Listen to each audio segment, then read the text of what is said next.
Ashish is the main person, corporator, and he is fighting many issues. So he will open the session with few opening remarks, and then we'll start with the question answer with the panelists. Yeah. Good morning to everybody. The dignitaries on the dais and all the authorities and the representatives of DNA. As Mr. Sachin Ahir has already started this seminar with a very vibrant speech and very specifically mentioning about the rules and laws which has been implementing or going to implement into the city and suburb. Here we are going to start the session number 2, which is about expectation and role of planning authorities in the process of redevelopment. As we all are aware about, this particular program is regarding the redevelopment of old buildings. And I could see there are some questions which has come above this subject also, as about industrial issues, as about many other issues. But primarily this session is about redevelopment of old buildings. So I'm trying to restrict myself with an opening remark pertaining to the redevelopment on old buildings and the role of a planning authority in the process of redevelopment. I don't wanted to use this platform as a very specifically for any political motive. I am trying to curtail my intention for the same, and I wanted to minimize my speech to the minimest so you all can get an opportunity to ask what you wanted to ask. By keeping that barrier in my mind, still I feel that I should mention some of the issues on this forum because of the forum of DNA. DNA being the newspaper and which can very well highlight these all issues by which all the authorities starting from UD Ministry to the BMC to MMRDA to MADA all can really put their efforts to see all that angle which has been left out for the cities or citizens. I am pointing out 1111 issues maybe in the very less words. When we talk about redevelopment of buildings, I would have been very happy, Minister would have been here, but there is no policy for the buildings needs to be redeveloped from the year 1940 till 1980. There are questions which has been raised by some lady over here or this gentleman who stays in my constituency. Maybe his own society or building may be falling in this category, maybe developed in the 70s, 80s, 60s and 50s. What has happened that cut-off date which we have given for the island city for eligibility of 33(7) is 1940. But when we have given this eligibility of redevelopment for incentive of 1940, when DCR has been formed in 1991. From 1991 we have travelled to 2012 now. So we have almost travelled for 20 years more and still we are sticking to the definition of old buildings of 1940 only. So what about the buildings and societies and structure which falls from 1940 till 1970 or 80? How they are supposed to redevelop? State government needs to come with the policy. Number 2, as far as suburbs is concerned, maybe for the open plots, there is a 0.33 FSI which was been given. Obviously, the societies which are going to come for redevelopment by demolishing their own building, in the suburbs they can get this 0.33 FSI, but the Urban Development Ministry has not still finalized the modality of the same. Why? It needs to be done. Number 3, in suburbs there are buildings, as this lady has mentioned, which is falling under the CRZ. The buildings and societies which falls under the CRZ, and if they are dilapidated or dangerous, what Housing Ministry has given them the criteria and policy by which they can really see by PPP model they can redevelop themselves. There is no such policy in louder way for the same. Number 4, Afzalpurgar committee, which Mr. Bongirwar must have aware about, has mentioned about the redevelopment into the suburbs for Gauthans and old buildings. The recommendations which has been given by Afzalpurgar committee has not still been finalized and implemented and formulated by the state government. We, the people of suburbs and the city island in some way are getting deprived by their own right. Number 5, 33-6. Obviously, in the city island, there are some buildings which are already broken down or must have come under fire. The policy of 33-6 is made for them, but there needs to be many clarities needs to become for the same. Like, people comes to me and they say that I used to stay in a building which was old and fallen down, and my area of usable area, what you have just mentioned, is 1,600 square feet. But when my redevelopment goes to the BMC or MHADA for NOC, they restricts me to only up to a 700 square feet. What I am supposed to do with the rest of the 700 or 800, which was my own area, how I am supposed to get that? 33-6 is blind about the same. We want an answer from the state governments about the same. When I go to 33-5, that is MHADA layout redevelopment or maybe BIT, BDD or in the suburb MHADA, still state government is not clear in the redevelopment scheme what should be taken by the state government or MHADA, a premium or an area by which the viability of the scheme gets affected. Unless we finalize the same, the modality and viability of 33-5 for the people will not be beneficial. Number 7, still in the suburbs, the tenanted buildings, old buildings which are tenanted, they are still governed under Rent Control Act. The people, the resident who was being a tenant there, how we are going to protect his right of getting rehabilitated in the new building and not to fall into the clutch of the landlord, how the state government is going to benefit the citizens or tenanted premises people still has not been finalized. Friends, I have read out the 6-7 points very quickly and trying to make the points because of the forum of DNA. Obviously, the points which will be raised here will be reported into the newspaper. Somebody like Ramesh Prabhu will come up with the booklets or book, and the same may reach to the maybe minister like Sachin Ayer, to state government or to the Honorable CM. And these all points which are the necessities may be replied and will get benefited about. Friends, lastly, when we talk about development, what should be the role of planning authority? Obviously, the answer is one sentence, that they need to be proactive about this redevelopment.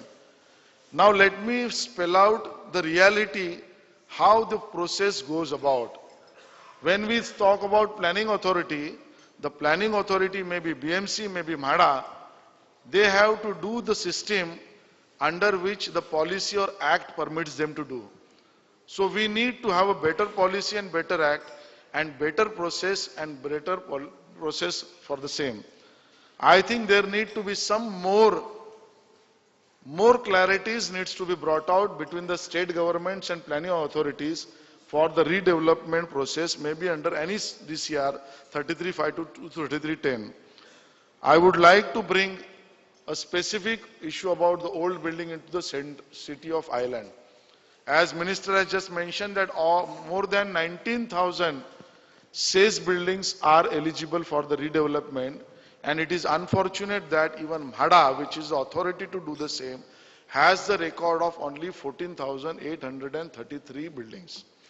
Now when we say they have only record of 14,000, means the planning authority of MHADA itself has a less information for 5,000 SEZ buildings. They needs to be clarified about the same. The currently Mr. Vice President of MHADA has wrote a letter to the Housing Secretary and Minister, and MHADA Vice President themselves has spelled out to the government by giving a figure that these are the 18,433 buildings and they have categorized the area they consumed. When they categorize the area they consume, the Vice President of MHADA says that 52% of the buildings out of these 14,000 and odd are supposed to be built on the plot which is below 500 square meters. If they have to include below 700 square meters areas for the allowed for redevelopment, around 82% of these buildings are coming under the area of consumable below 600 square meters or 700 square meters. Since somebody has mentioned about the DCR has spelled out the mandatory open spaces needs to be given, the mandatory provisions to be followed. The questions remain how this 82% of the buildings will be redeveloped by giving these all open spaces or all the norms which has been spelled out by DCR. So, in a way, by putting a DCR in a such a way and by seeing the genuinity of the redevelopment, the state government and the planning authorities needs to be clarified about the same very clearly. So I feel that there are more areas on which even the state government and BMC has to work out. Like as I mentioned, the cutoff date for the city island from 1942 needs to be enhanced to somewhere 1960 or 1955, by which more number of people will get an incentive FSI to redevelop their own buildings. When I talk about the city island, many of the areas in the city island is covered and declared as a heritage precinct. And the heritage buildings and heritage precincts have some limitations about redeveloping their own premises. Obviously, heritage structure are the need of the city, but the individual one who was staying into that precinct or who is owning that heritage premises, we are not allowing him to utilize and get benefited about their own right because they are staying in heritage. So we are appealing from this platform, there needs to be maintenance of this heritage structure, but we want that particular people or group of people should not get been deprived of their own benefits because they are staying in heritage. So we need to develop the concept of something called heritage TDR, by which they can get the benefit of their own premises and they can still keep their heritage structure intact for the city's need.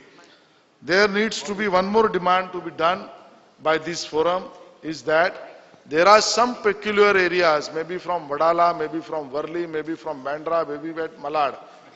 There they are called as flood prone areas when the rainy season comes. And somebody like who is staying in Sherli Rajan just mentioned that my area where the waters comes in my house, I am in CRZ, doesn't fall into the category of protection of 1940. I don't get the incentive FSI. How I am supposed to redevelop my building? One, I am getting restricted because of CRZ. Second, I am not getting incentive FSI to redevelop. But in my house, every rainy season the water comes, what I am supposed to do? The BMC and state government should identify the areas which are flood prone areas, and these are the areas where the people want to redevelop their own building. 0.5% extra incentive FSI should be given for such area, by which at least they can redevelop their own buildings and premises. I think I am trying to be very minimized and precise. These are the some 9 points which I wanted to make out by this forum and which can be added for the discussion through DNS forum to the BMC and to the MHADA or to the state government or to Honorable Chief Minister, and that was the motive by which I came here. Pertaining to the BMC and DCR, I can spare more than 15 minutes here to discuss and question and answer your questions for the same. I am ending up here with my all points. Thank you very much. Now, I just want to ask on behalf of all of you, to especially Ashish Shelar, that Shubodh Kumar has come out with a new plan that only up to 25% will be allowed as a, what you call, flower bed area, elevated area or niche areas, and on that 100% premium will be charged. If it is Bandra or Khar or Andheri, if the area as per the rate, if it is going to be 10,000 rupees and the BMC is going to charge 10,000 rupees for 1 square foot of extra area, which was for the years together was given free of charge. And elevation when we do, naturally there is going to be a lot of, areas to cover up. So if that is to be charged as a, what you call, premium, how you will react or how you think the cost of the flats will come down? The question which has been put forward by my dear friend Ramesh Prabhu, it is into a debate into this city from last more than 1 month. Last week, the same issue has been debated into the Corporation House also. And let me only add one more thing, that it is not only proposed by Subodh Kumar, it has been proposed by Subodh Kumar and recommended within 30 days by the state governments. So there is a consent from the state governments for the same. I would have been really happy if Mr. Sachin Iyer would have been here, because he said it's a controversial issue, but their own government has sent it to the corporation under 37(1)AA, which Mr. Bongirwar knows that the time limit which was been given to any citizens, including me as a corporator, to react on the same within the stipulated time of 30 days only. Anyway, so this 25% and 100% of ready reckoner means any development for which the potentiality of the development will be there, maybe way of redevelopment or a development, when you want to have balcony, flower bed or anything of that sort, you will get an extra fungible FSI, which is at 25%. Within that, you can construct and facilitate your consumer, and you have to pay 100% of the ready reckoner that has been proposed by the state government. I react to the same, about the same into the Corporation House, which has been sanctioned, Part A, that for all the redevelopment projects, like 33(5) for Mhada layout, 33(9) for urban renewal scheme into the city island, for 33(10) that is slum redevelopment scheme, for 33(6) for old dilapidated and fire caused buildings, or for 33(7) for safe buildings. In all these buildings, for rehabilitation component, whatever extra 25 will be required will not be charged, that will be free. So that has been sanctioned by the corporation. Hello. Number two, now come back to the any society redevelopment. If for consumer it is required, if they are going to charge 100% of the same, then are we going to add the prices to the consumers, yes or no?